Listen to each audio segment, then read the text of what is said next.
Hey everybody, this is Rydo and we're back to Torchlight 2. So, we have this quest, A Shattered Vestige of Lies, where it finished here and here, and we've never talked to this guy. So I'm thinking we need to at least hear this guy out before we go anywhere else. We also have a lot of just landmass to run around and kill enemies on. I'm not sure this game particularly benefits itself particularly well by having boards block directions. I could see how maybe that would be a way in which you could subtly push a player into a certain direction. These salt barons, nests of flying creatures are very frequent in this upper north area. So what I would guess is going on the procedural generation here is that there are just specific areas that specific things can spawn, and it's probably when it says you're entering an area or you're leaving an area. You guys have a poison effect where I could see that hurting me if it weren't for the fact that I probably have just a really high amount of poison armor already. I've also figured out that I can just hold down the mouse button if I can train my own brain to do that, which is a big if, certainly. Because my natural instinct definitely is to click incessantly, moving the mouse cursor in a ADHD fashion of just click on this, click on that, click on this. Anything you see and point to is considered an enemy and should be attacked.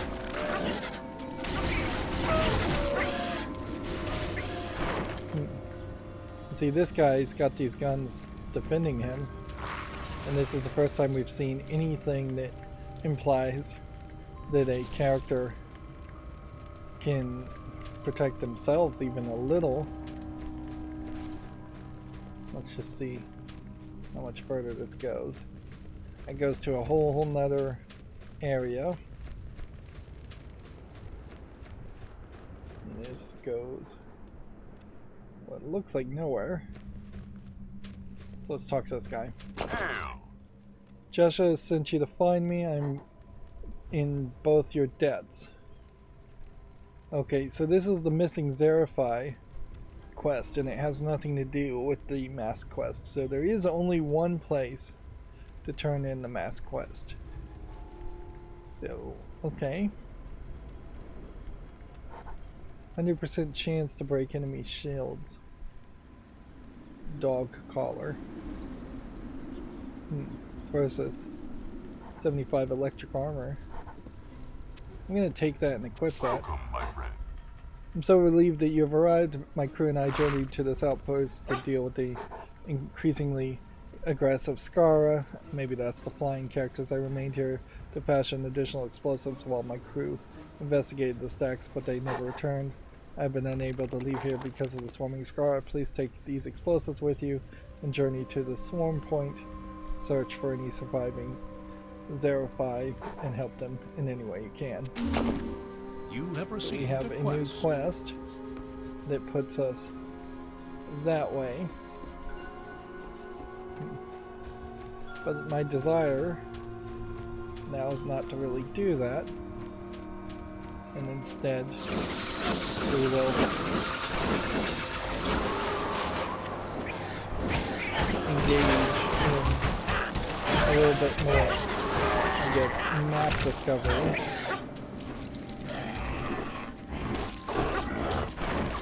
A little bit more just revelation.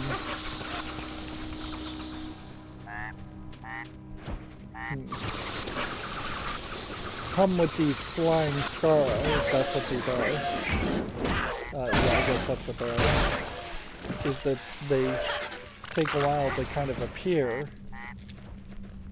And here we can see shadows of Skara flying around.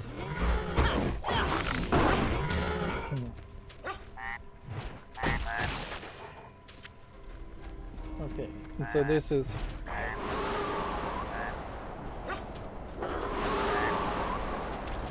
showing me that this curves all around. And so that's a whole nother area. So let's go this way and turn in the mask quests first. Then we'll try and investigate the lower right of the map some more before we leave on what looks like a side quest area. So I thought the Spaceless King might be a bad guy. He might be. He says he's going to bring back peace. But we really don't have any other option. Excellent, you've returned to Royal Mask. Soon the Ezra and the Zephyri shall once again bow before me, and I will unite their forces into an unstoppable army that shall sweep into Asteria and lands beyond and consume every lingering shard of ember. We will conquer all of the Bio-Duran, then cross the sea and enslave your primitive human empire. You will toll out in the mines for 1,000 generations and ensure that your master rules for eternity. Wait here, human, and rejoice. Once I have reclaimed my power from the Vault of Souls, I shall make you the first of my dynasty of slaves. And so we could take this, this, or this, none of which of these items matter, so let's just see. I mean, you can say accept reward later, but it's not going to do anything. 150, 120, 165.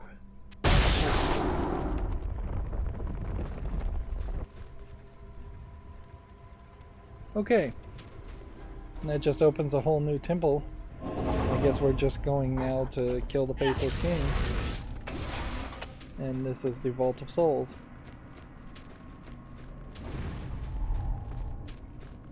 Cool.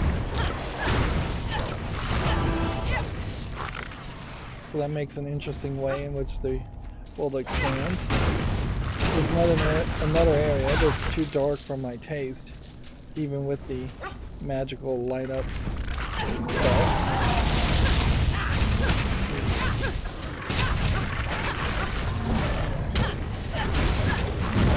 Fairly big, physically speaking, enemies there. Not particularly that challenging.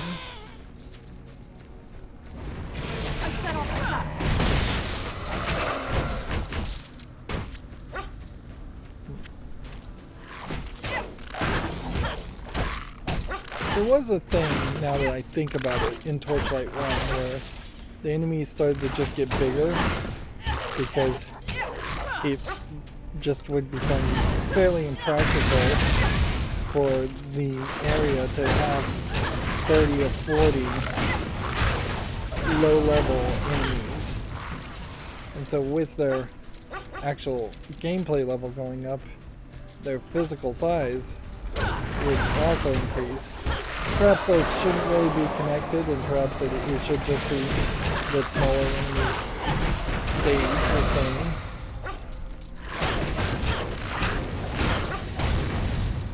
And those are fairly small, level 34 skeletons. We just fought.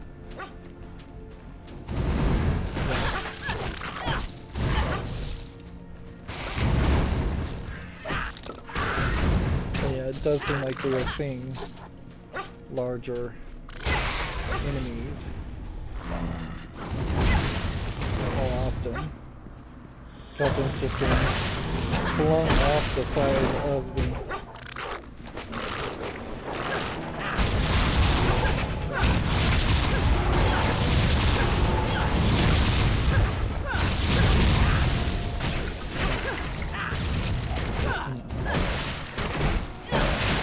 one of my weapons has an augment for killing the undead, so this is potentially going to work fairly nicely. But yeah, this Sand Hulk, on top of being a very large character, proving himself to be a uniquely difficult character in that he summons sand pillars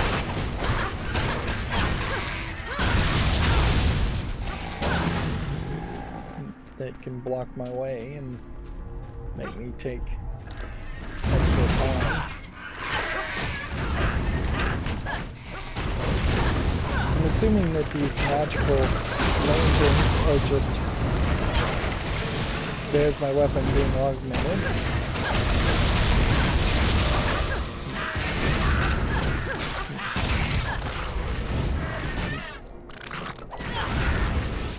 These teleporting features perhaps are a little too much. It's a little crazy to have an enemy that can just teleport and jump around. But I guess they don't jump too far. So it's not stepping on a platform there that lights up the magical lanterns, it's just getting close to it. So these platforms don't really mean anything, they're just visually there.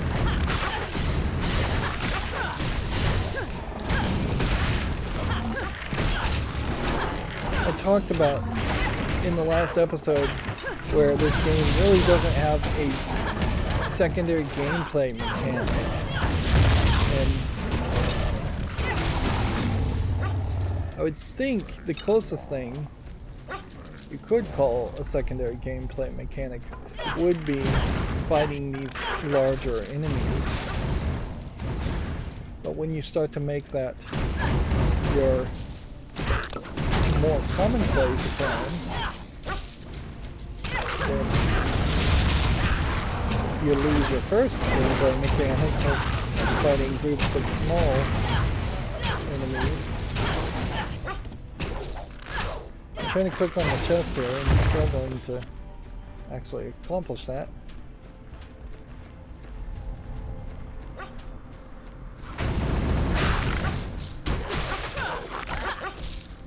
The smaller characters are getting hit in critical hits and dying, and typically one hit kills. I guess the strategy is pretty easy for the sandholes. Run close to them and then their pillars won't matter, then beat on them while they beat on you very slowly.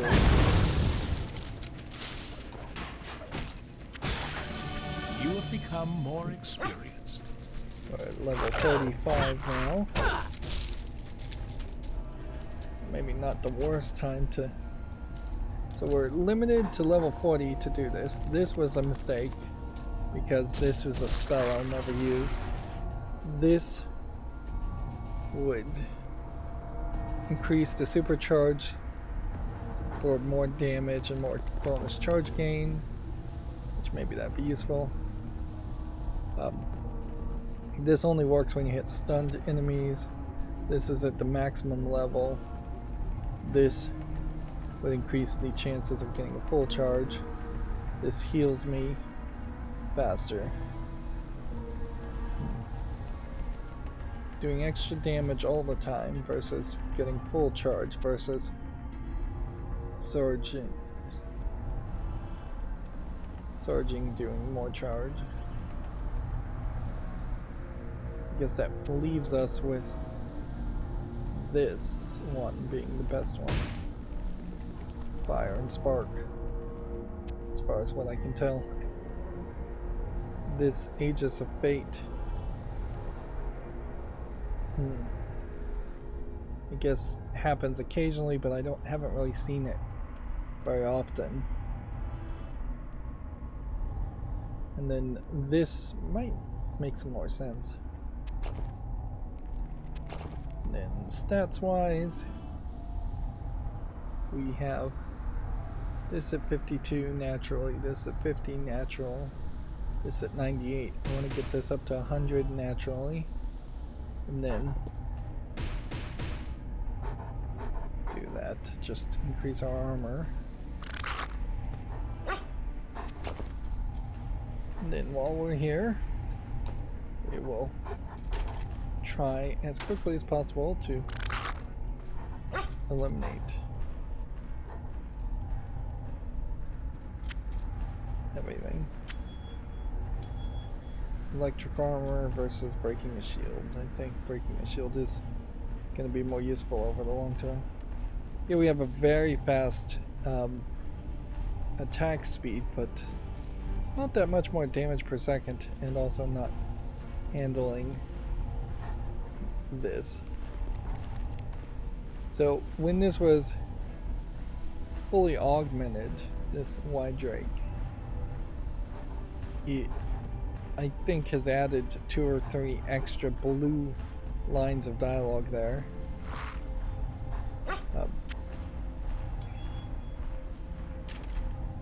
Let's see. We should be able to get rid of everything else fairly quickly without agonizing over it too much.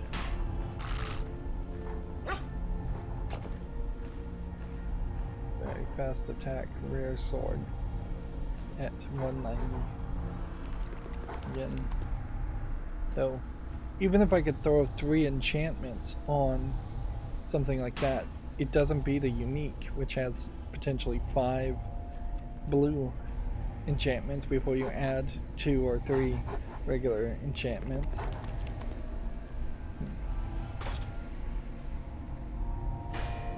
Okay.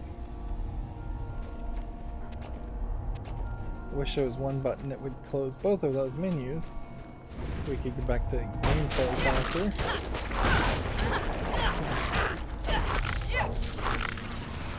I think I took weirdly longer than it felt like it should before.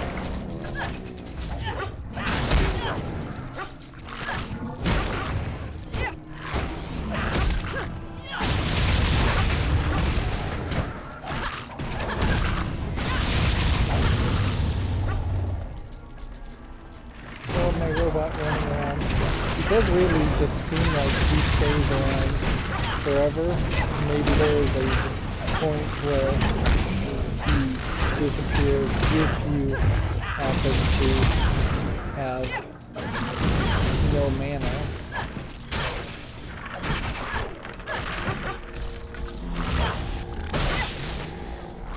Just 2 gold on the floor. That guy looks like he came out of nowhere.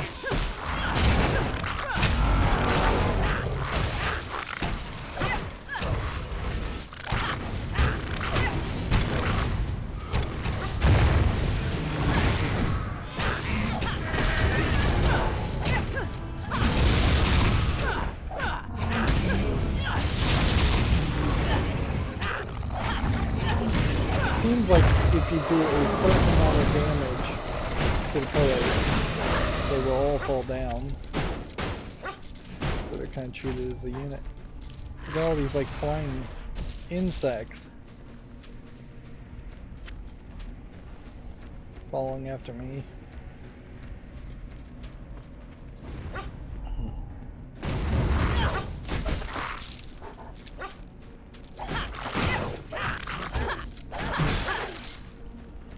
I guess if you have a knockback possibility and something's on a ledge, it just can be knocked back all over the ledge. Although it kind of feels like it might also just be a case where they knock creatures off the ledge for the visual fun of it. And in fairness, it is funny the first couple times you see it, and then kind of nothing after that. So you keep your robot with you when you teleport. You don't keep your robot with you when you are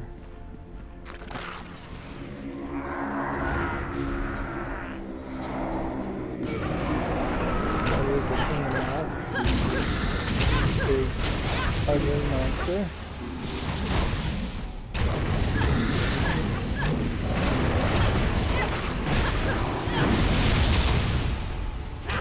Teleports.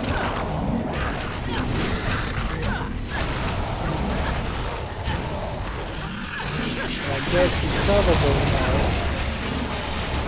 the same attacks as the 3 people we attacked before with the mask. I'm playing on easy, I'm just so overpowered here. It's not even really something I have to concern myself with. You got these big purple areas of effects that potentially are going to hurt me, and it doesn't seem like it's doing anything at all.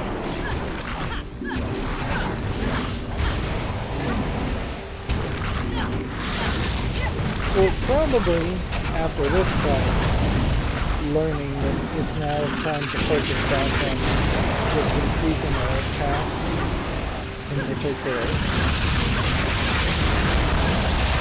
Because if the only thing that's really even hurting them are the charged attacks, that's all I've got. Suppose I could get 4 and do the onslaught attack.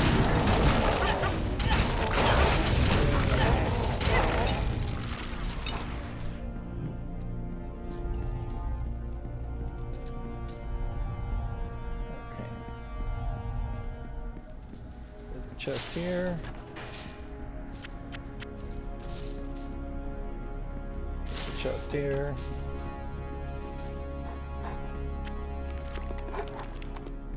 There's not a chest there. From the looks of it, there isn't going to be a big, like, boss chest. Alright. So we just go back to the surface then.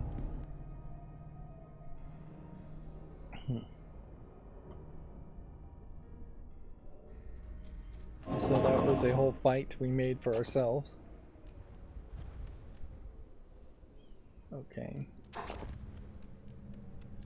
Inventory wise, we have an unidentified wand, which we wouldn't use. Wouldn't use that.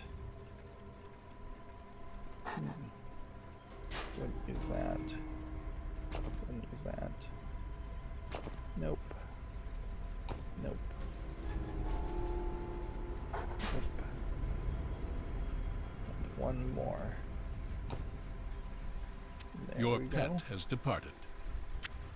I will start to think about whether any of these other things are of any value. The answer is probably no. 22 physical damage, 4th health steal to master on health, 10 health steal, stolen on hit. Those numbers might add up a little bit well. 43 physical armor, but then this epic stud gives just a lot of other armor. And you can only have 1 stud, so I think that's going to be a no. And then we have several unique items that we might just re-roll for other unique items later. Okay.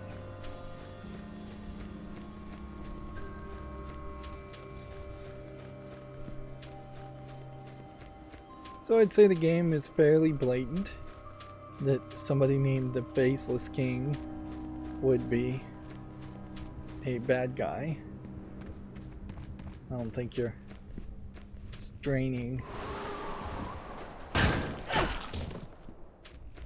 people's brains by that twist.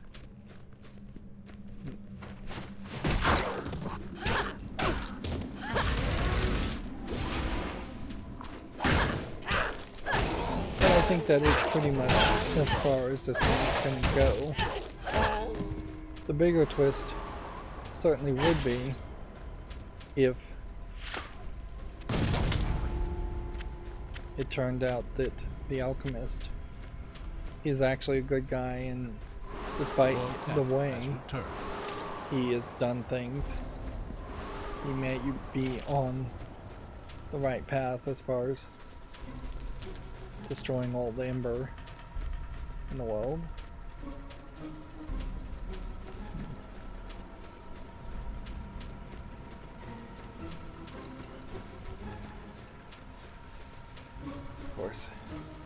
walking around these empty areas.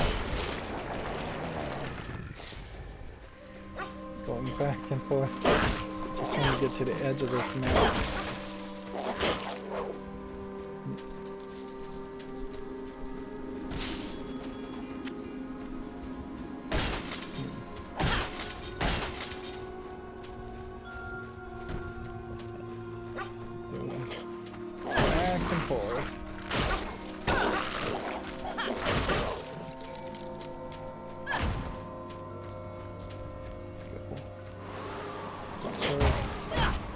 Missing any little bit.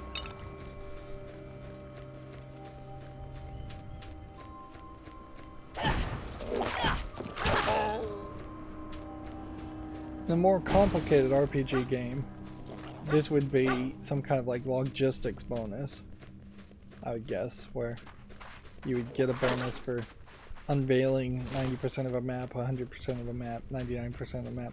It's probably better if you were to give rewards to not require exactly 100% of them, because it's very easy, I imagine, to miss a small corner somewhere. But just logging and mapping out the world feels like that should be something worthy of some reward.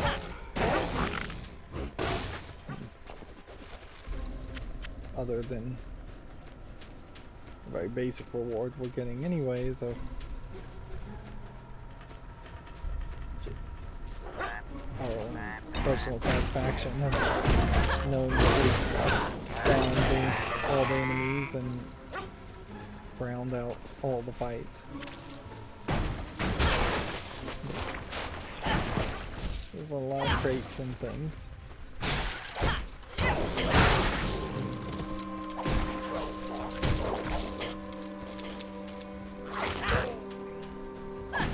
Really is just too big of a area. And I am definitely just playing this mentally on autopilot quite a bit, so there is a real possibility of me walking right past an entire section.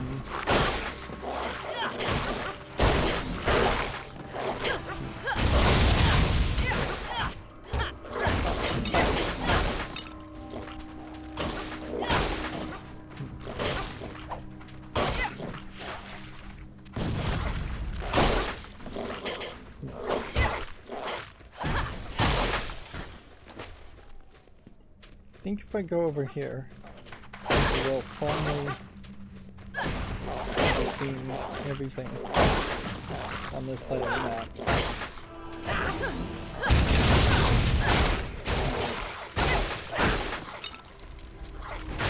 I think we swapped out the weapon that was doing the meteor strike attack, so no longer getting that, but I think we swapped it out for a stronger weapon anyways. And in general, getting stronger weapons that aren't doing ridiculous animations would fix a lot of the large variety of visual effects that are constantly and confusingly playing.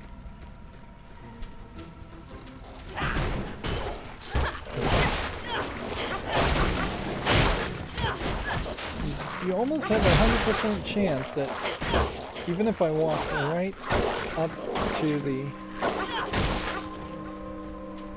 next area where the main story quest goes forward, I'm still going to just have a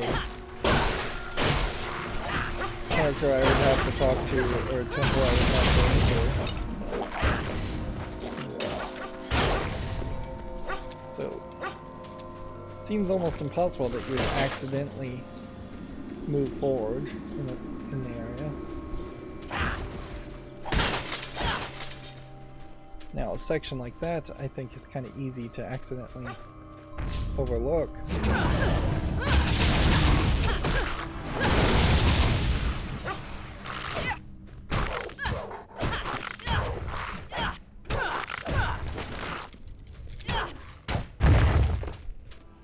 You have to do like 2.5 times the amount of damage of one pillar.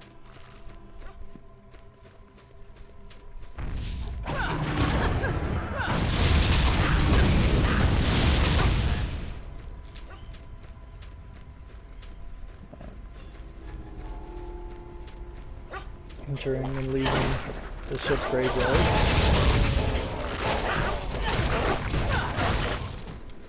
A lot.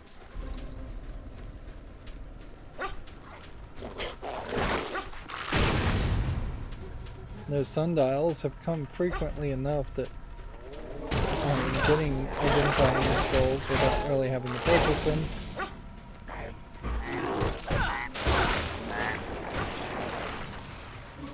I do have to admit, though, you really are running into too much copycat of Diablo 1 without Torchlight II adding anything new to it. Torchlight 1 added the Ember concept, which is really just the gems concept, and it added the pet concept, which is a almost completely unique concept. It is really not something I think they ever added to even Diablo 4.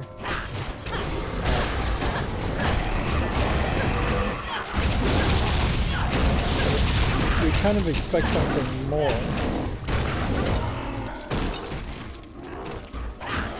And in modern days, you could have a whole like scripting language concept going on where you tell the game to auto level yourself up based on priorities, to auto target enemies and auto attack enemies based on priorities. You can make this kind of mindless mouse clicking game more of a mindless macro programming game. Computer programming game, scripting game. You wouldn't want to get too nerdy in it. That's not what kind of game this is, but if all of a sudden there was a whole scripting system, that might help make a game like this work more on mobile, which gets you a very different audience, or at least it gets you perhaps more gameplay time.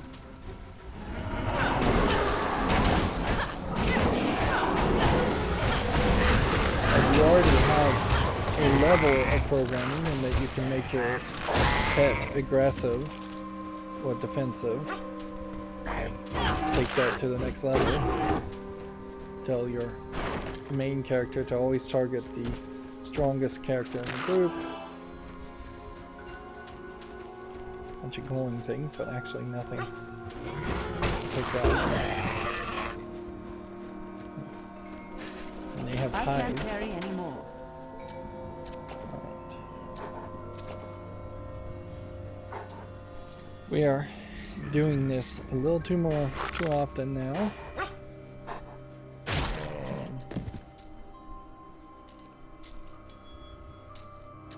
Yeah. This definitely feels like it is getting redundant. 3% in chance of cold bind, but then you lose a whole bunch of poison armor and health.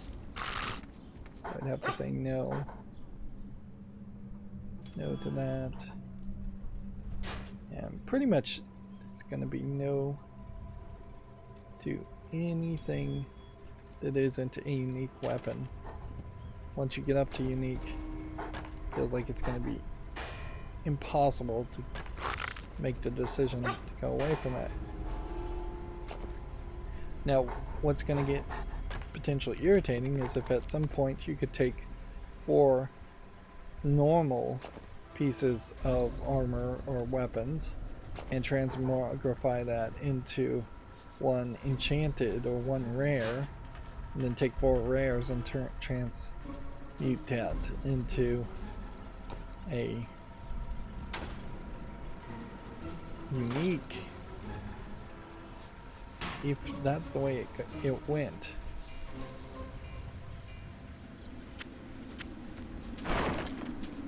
Then yeah, it would be a very different experience then. And it would also mean that everything I've sold up until this point, I should have actually tried to hoard. Of course, there's no way to really hoard it. Between the two chests you're given, you can only hold so many items. So converting it to money is about the only thing you could do.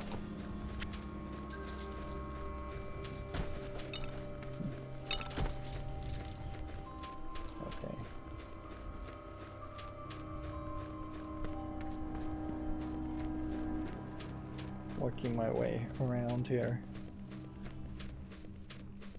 to this top left corner.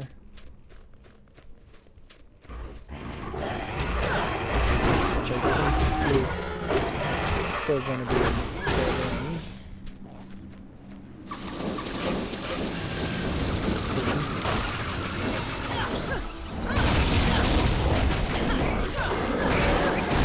There is a small danger that might get overrun by enemies.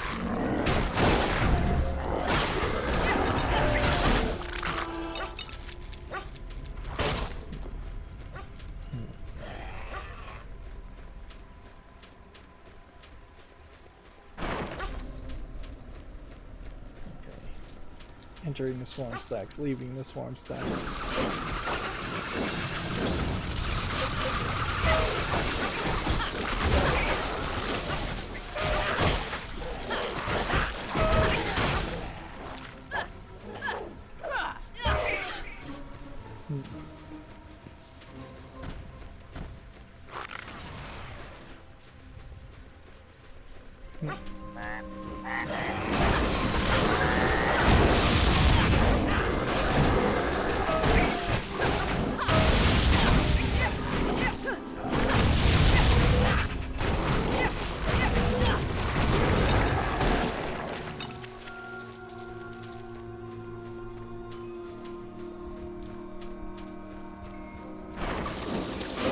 It does weirdly seem like as these map areas get bigger and bigger that you could very easily miss entire chunks.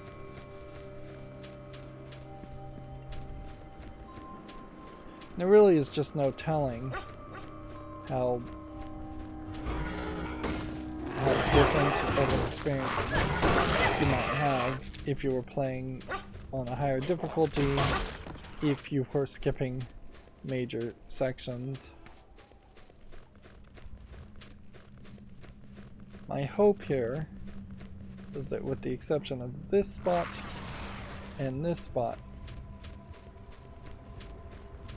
we've seen everything and that there isn't just a large group of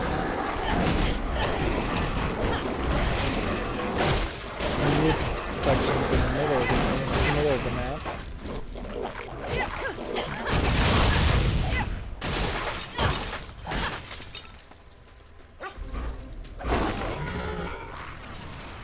It is possible that by them introducing the rat's nests and the Skara flying nests in the same area, that they just became a little double redundant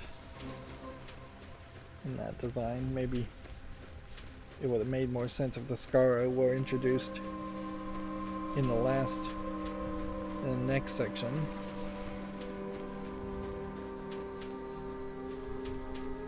There's just absolutely nothing here. It's still a little too easy to accidentally click on a menu and pop it up.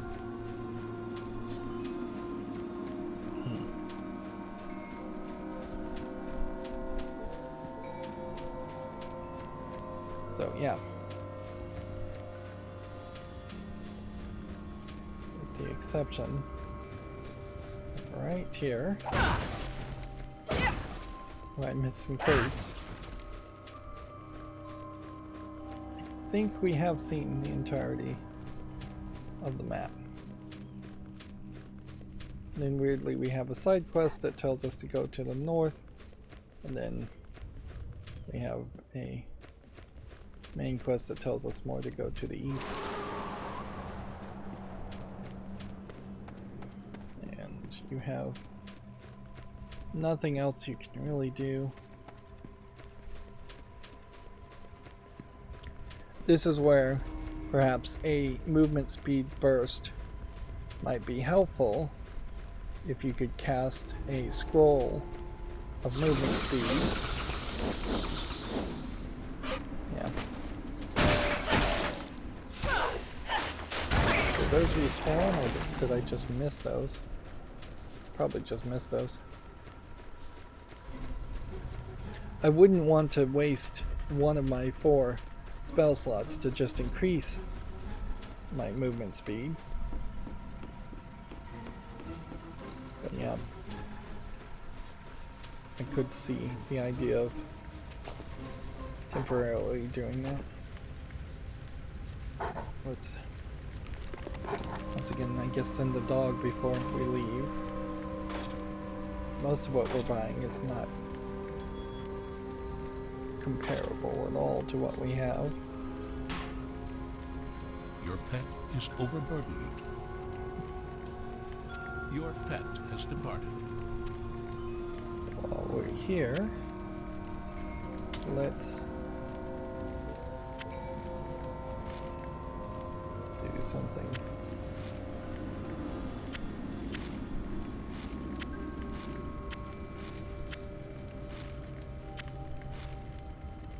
Okay. We've got too many scroll portals.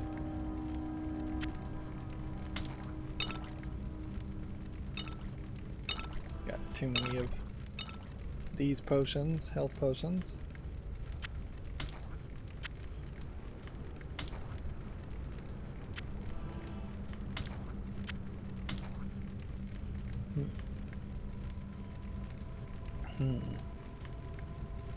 Guess that one goes there. So that one could go there. Guess the right move would actually be do that. And show that we have too many of those two things. So we have Frost 3, Frost 2, Zombies 2, Training Touch 2, Haste 3, Self-Heal 3. Of course, the only thing I would want would be something that's fairly passive. I don't think we're going to find any robot parts for a while.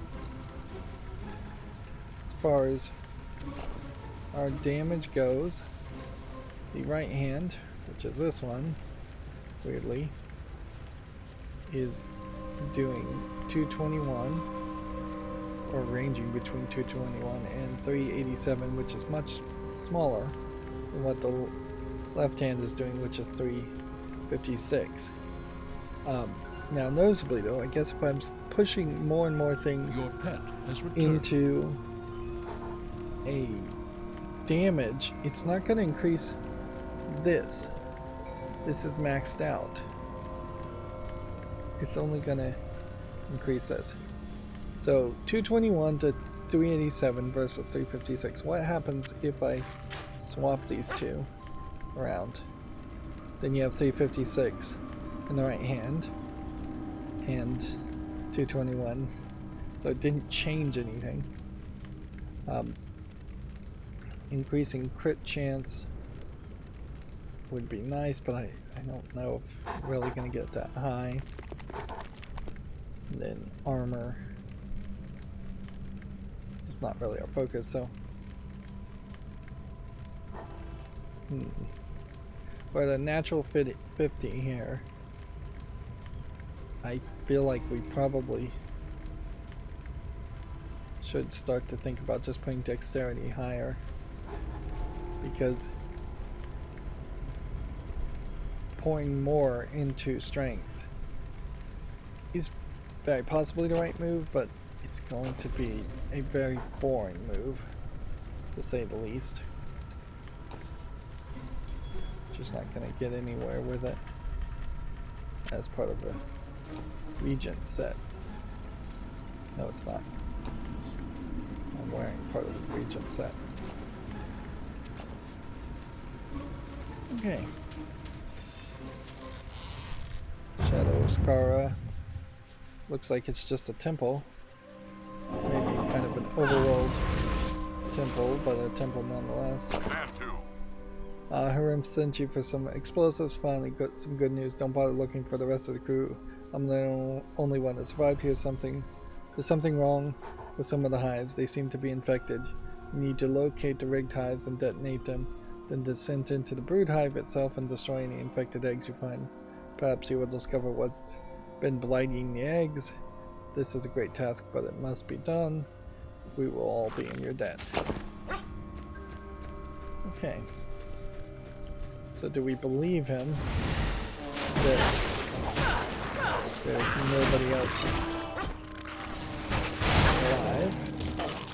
Or are we going to find some other survivors?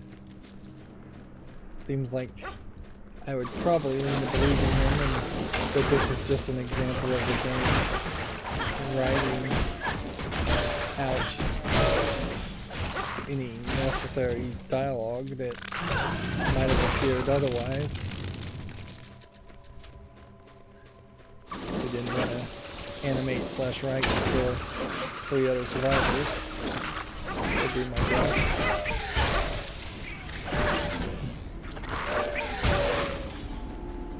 Not really getting what these golem characters really are all about. It seems like they use somehow kind of domesticate the Skara and the insect creatures, or in some way live in some kind of harmony with them.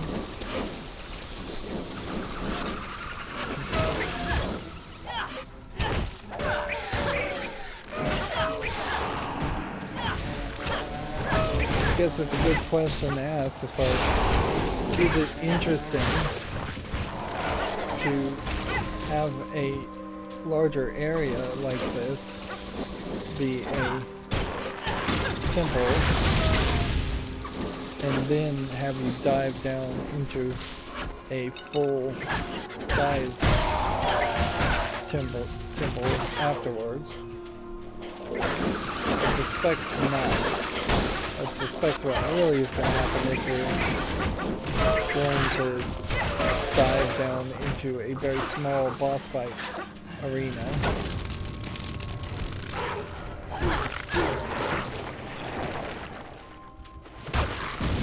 So we have the plungers. If we'd seen the plungers once before, they're reusing content that was in the first game, really.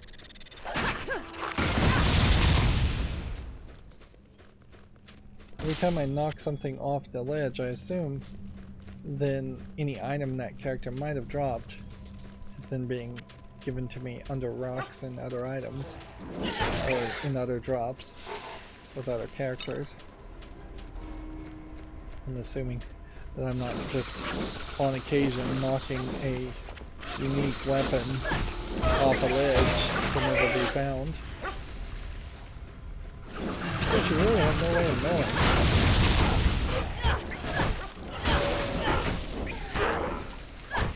My general assumption would be that each character runs a dice roll as far as whether it's going to drop something, and that what is going to be dropped is probably calculated before the character spawns. And if a character is knocked off a ledge, the right way to program that certainly would be to have it not be eligible for item drops. So you'd just test if the character's feet are on the ground. Then yes, it can drop things. If its feet are not on the ground, or it's not hovering over the ground, then it wouldn't be eligible to drop items.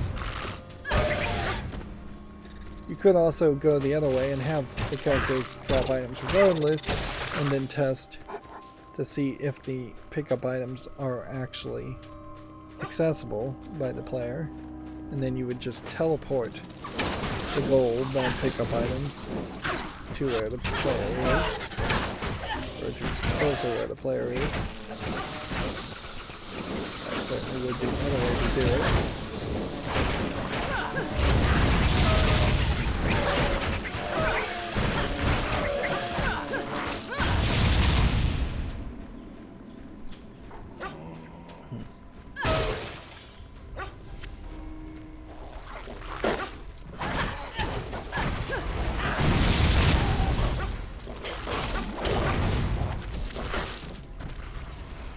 And either way, you still are in this situation. Sorry, I went a little quiet there. Either way, you're still in this situation where nothing really matters. You get 100 gold here, 100 gold there, and even if you missed one or two unique weapons, it's nothing. Okay, so I suspect that is where we're going as far as our final boss fight. I suspect we have to take out more here.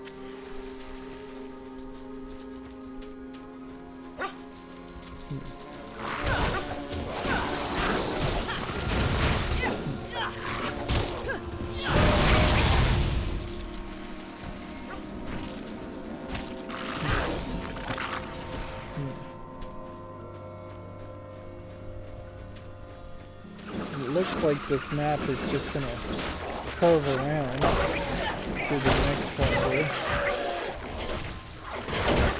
Frankly, feels like there might even have been a bit of artistic hand in this design. Make sure that the player doesn't end up backtracking too much to reach that location.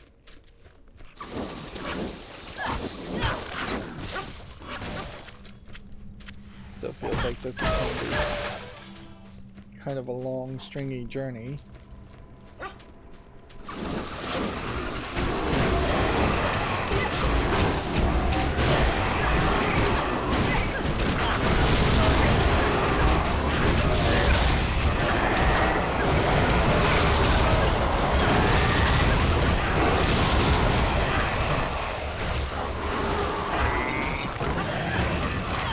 Group of enemies here. I can't carry anymore. Level up again.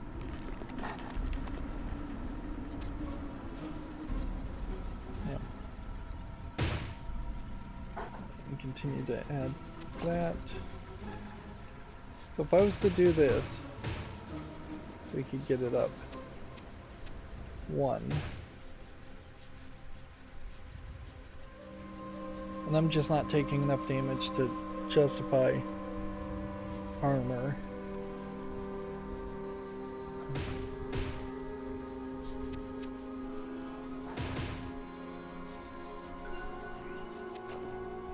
So just dump it all into strength. Let's see, where's the dogs? Inventory again. I'm getting full of gems. That is what I recall kind of started to happen in Torchlight 1 also, is that you started to get more gem drops, you started to get less item drops, somewhat relatively speaking. You still got a ton of item drops. And these item drops are getting increasingly painful as vendor trash seems to be increasing by these new standards.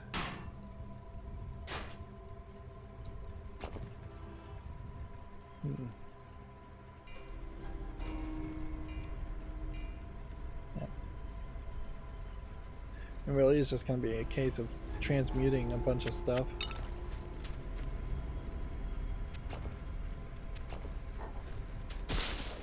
just to have it not take up too much room. I believe it was in Diablo 2 that you got the cube, hydraulic cube or whatever it was called, hydraulic cube, something like that, that let you transmute items from your inventory. If I got something like that now, I think that would be very beneficial.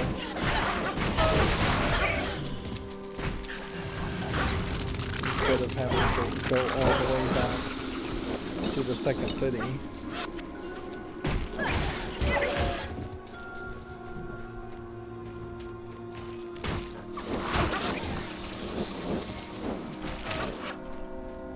I don't think this area is going to stop twisting around.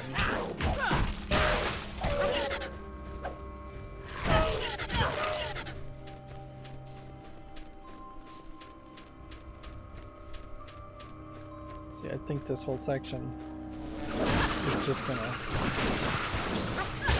twist around and eventually connect back to the starting point. And then we're going to double back.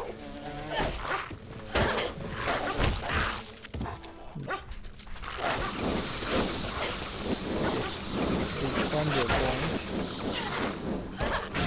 Then we're going to take on the boss dungeon.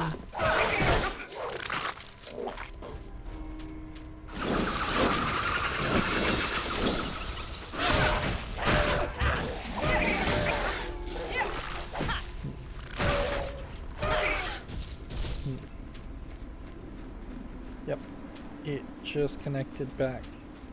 So you had this very big fork that made a very large loop, and I moved through this area fast enough that I wouldn't be surprised if there's several spots where I've just missed pickups.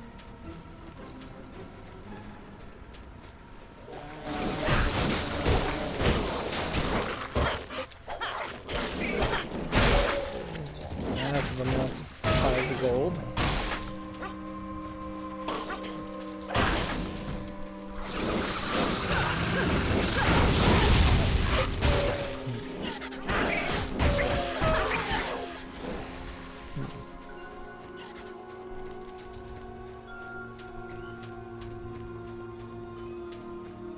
And now just push the plunger on them.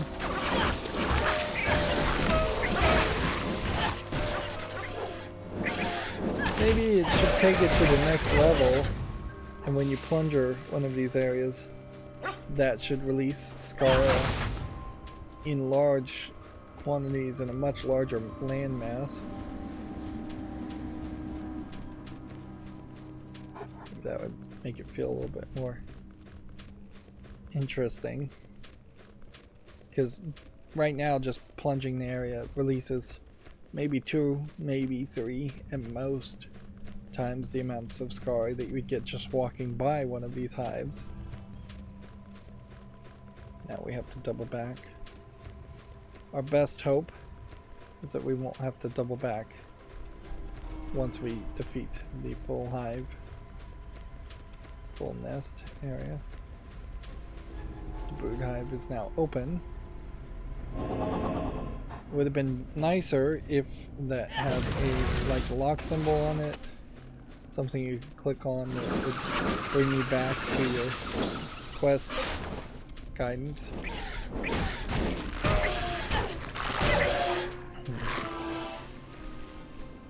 Just in case you're confused, here we can see a decent amount of corpses. Eggs are seemingly new.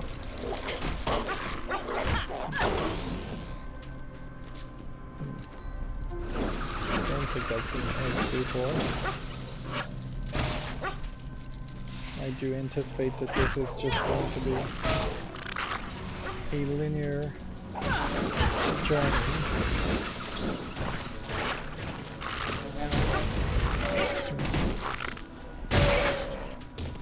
We'll walk by Scar hive. Scar will fly up and attack us. And move to the next section.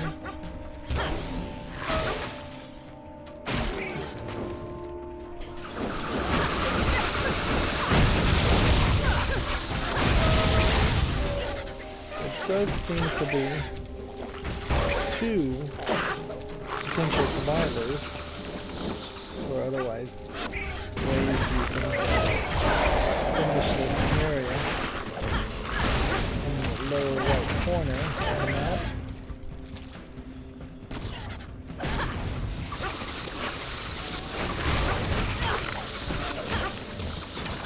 Of course, unlike like Diablo 1, where you're getting backstory and characters talking about potential enemies, you're just not getting any foreshadowing of what that may be. So you see a star on the map and you can't engage in any like creative thinking or anticipation.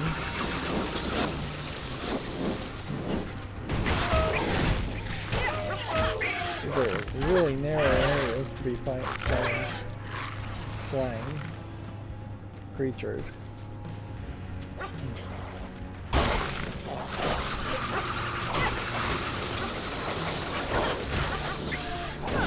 It's fine by me if the main character classes that you create are effectively personalityless nobodies, but you needed at least one major voice-acted character to follow along with you the whole journey.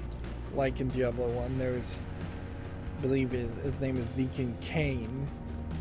And yeah, he's just constantly talking to you. There's several other characters I think that are also talking to you. But yeah. You just kind of need a narrator to put some stories and some tension in the whole experience.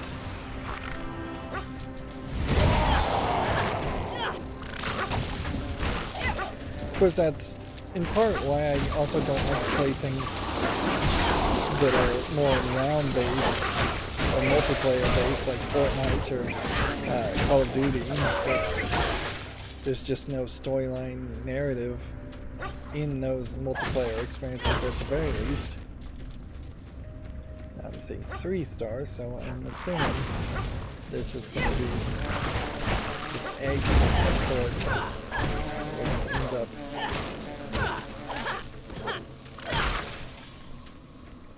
smashing.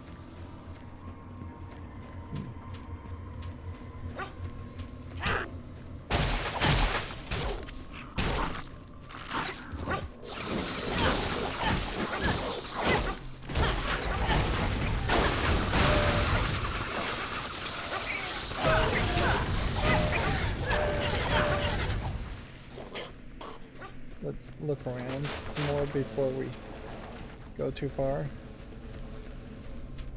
This really does seem like a very large area. And that seems like that's an intentionally blocked off area.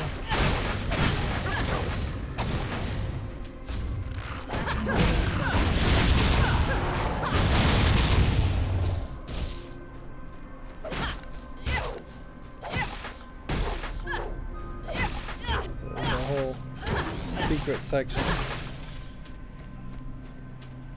There's gotta be something said for the weirdness of having eggs effectively be the urns and the chests, and then also having procedurally generated levels that then also will take you completely off the map.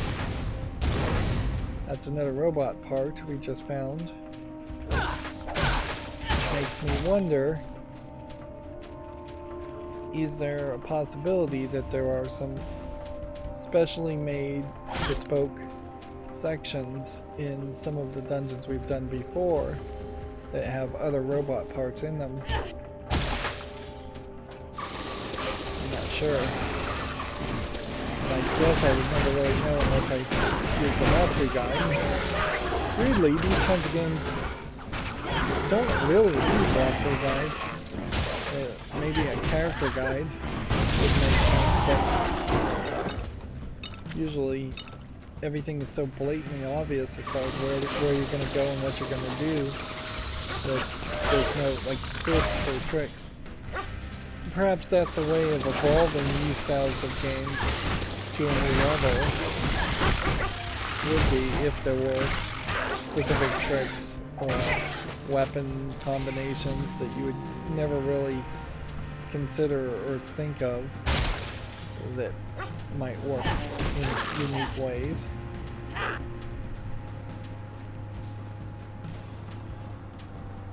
So as far as I can tell, we've done everything. Just gotta smash the last of these eggs. Take on this guy.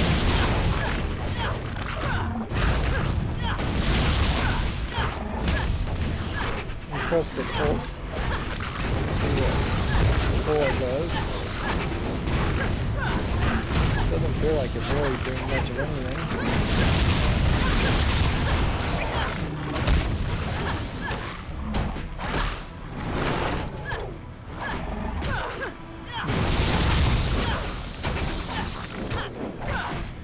The danger here certainly is that you're going to eventually get a taste of what the final boss battle is going to be, where you are going to just end up fighting for 5 minutes, just clicking the left mouse button, not actually taking any damage on easy mode, but also not really doing enough damage.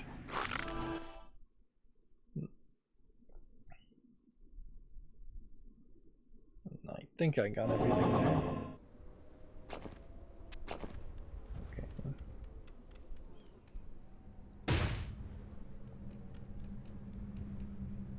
Let's see.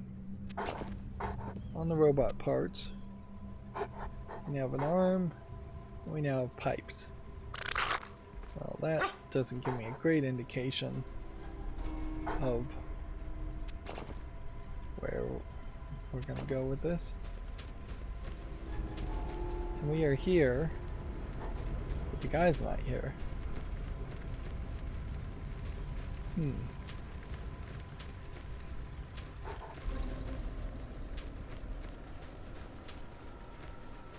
So, to turn in that quest, we just returned to Zephyrish. But they at least did do us the favor of not making us walk all the way back ourselves. And return to Zephyrish actually makes a lot of sense. Let's do that.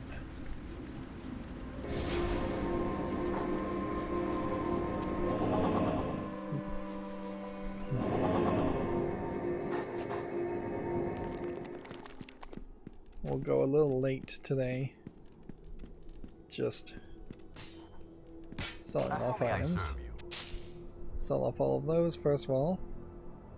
Then I think we can figure out that we're selling off the rest of these. I wish there was a way to transmute a slotted item into another item. But yeah, I don't think we're gonna ever have that happen.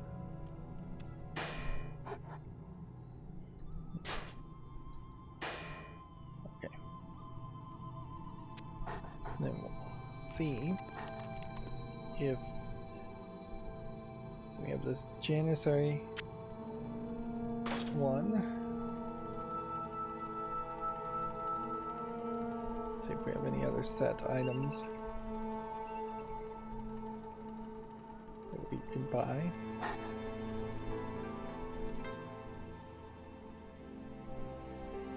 Increased experience. It's not really something we need. Particularly if there is a max level that you can level up to. Just reaching that faster wouldn't do anything for us. Unless there was a max level and then you prestige.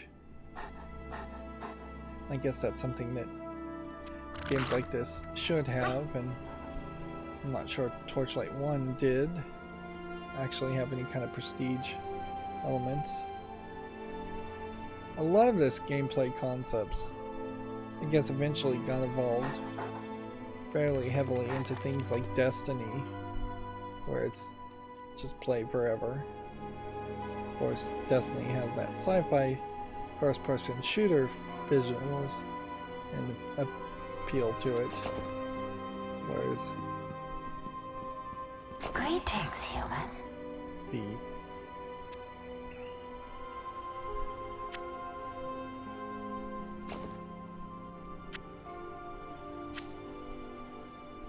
let's see.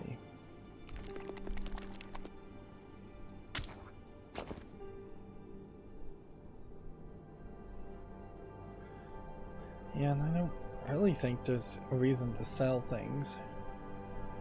450 gold is really a minuscule amount.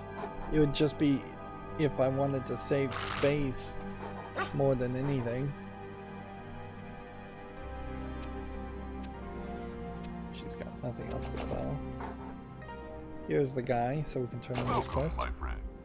You've eliminated the problem, wonderful. If you hadn't been victorious, the plight might have spread to other hives in the Barrens. I've spoken to Joshua about your deeds, and she would like to invite you into our trading circle. You may now purchase rare items from her at a discount, of course. Thanks for your travels. You have done us a great service. So now Be welcome. we can buy play members shards for 3,000. We could get animal handling. This is a animal handling 3 for 3,000. So I'd like to just pick that up. Increases your pet and minion's power and decreases the pet's time. Alright, well that's probably worth it just for decreasing the time. 17,000 for this item, though, is not worth it. Okay. So what are we gonna... Fast movement, 10%.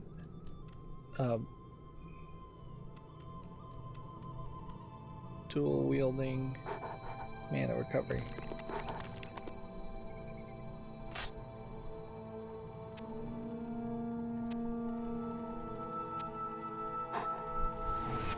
Okay.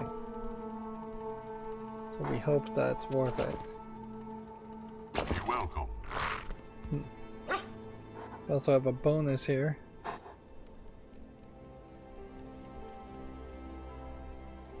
None of which are actually valuable. So we'll take the most expensive one. As for destroying so many eggs. Maybe you would have been mad at me for destroying so many eggs, but I guess not.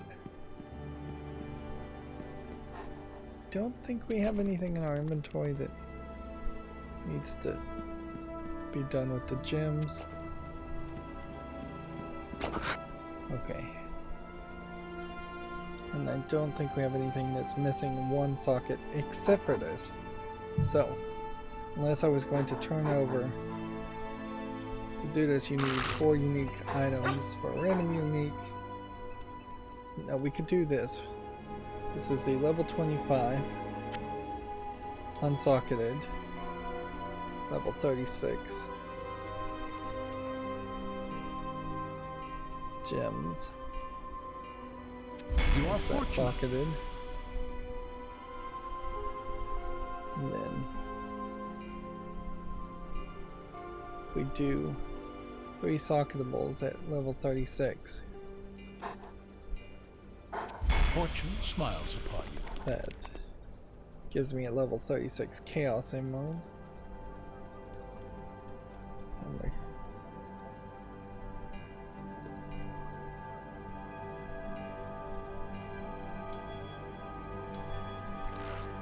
there's still a real big argument to stop using this.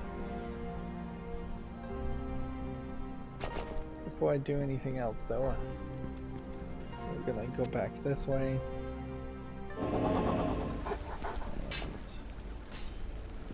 How may I help you? See if any of these are part of any sets. Not really expecting any of them to be parts of sets. The game really doesn't tell you if or when any of these items reset.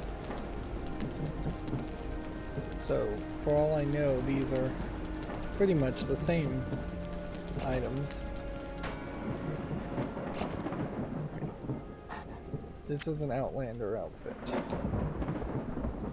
Ember Mage, Outlander.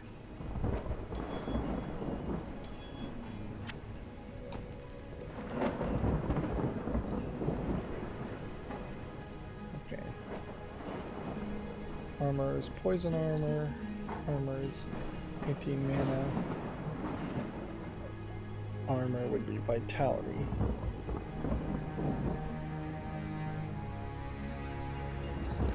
Armor 1.4 mana recovery per second.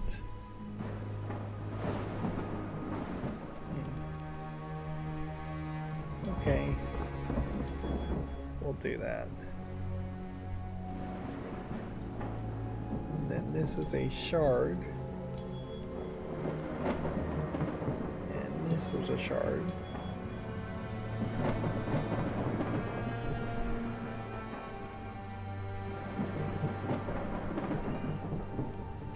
That's there. That's there.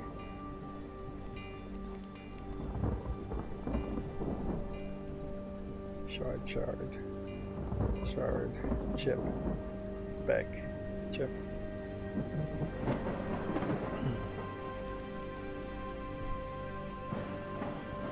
So here we have a non-set unique item. Put that there. Here we have a much more powerful and pretty fast weapon. If I could get it to increase magic find, I think I would be willing to do that, but I think it is going to increase magic find. It makes less sense to switch it out with the Wydrix.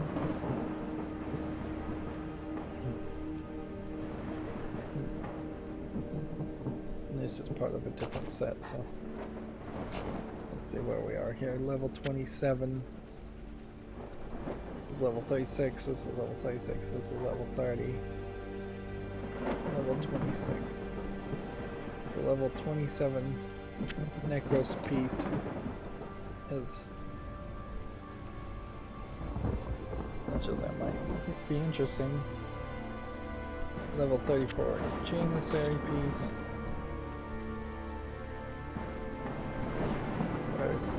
This is another piece of the Janissary set. Okay. Level 30 Ezra piece. 30 Ezra. Okay. So at this level, we could do 4 of 7 pieces from Ezra.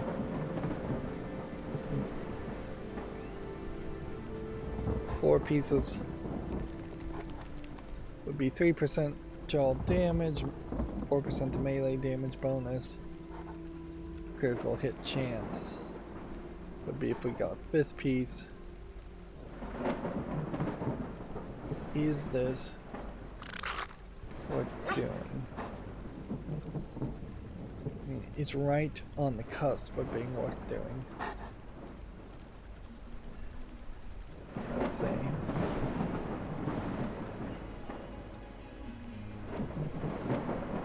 But nothing quite there. So we may just have this level 30 Ezra set and find it's fairly useless. Let's see, Can we enchant this? Should we even try to enchant it with this guy? Or is it cheaper to enchant it with the other character?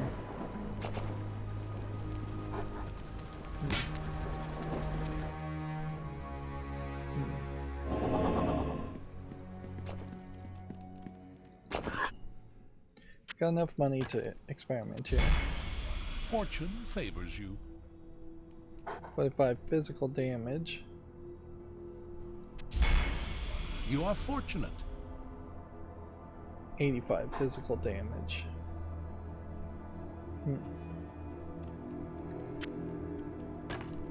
Okay. Let's bring up our character sheet. If I was to replace this unique weapon here that does all of this, it's not the one you want to replace. We want to replace this one. That would be 1% magic find luck, down 2% increased gold find. But right now we're doing 222 to 389 in the left hand. I swap that around and it's 265 to 518 in the left hand.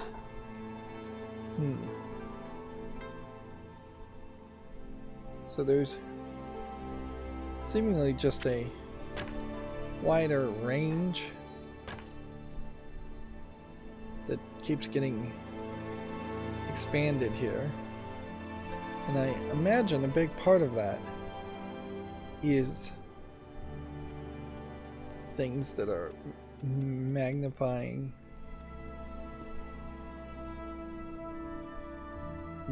the top range here.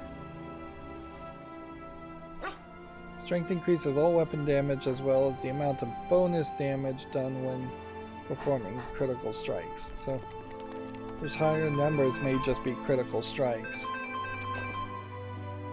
Alright, and so since I'm getting a phone call, that's going to be where we end this episode. As always, I ask you to like, share, subscribe, comment, and keep on watching. Thanks.